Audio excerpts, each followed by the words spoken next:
we'll just see what Matt can do. He's already been in the winner's circle twice this weekend, and he's looking to add a third trip there if he can.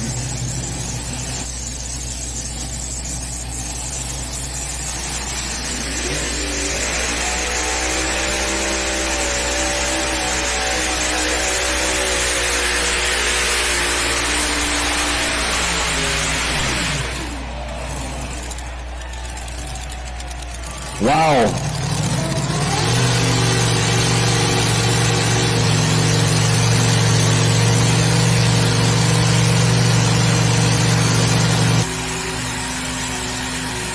Look at Scott Doty, our flagman, out there trying to get her shut down as that one goes away. And stuff's belching fire at our flagman down there. Scott Doty, he's been here at Bowling Green for a number of years.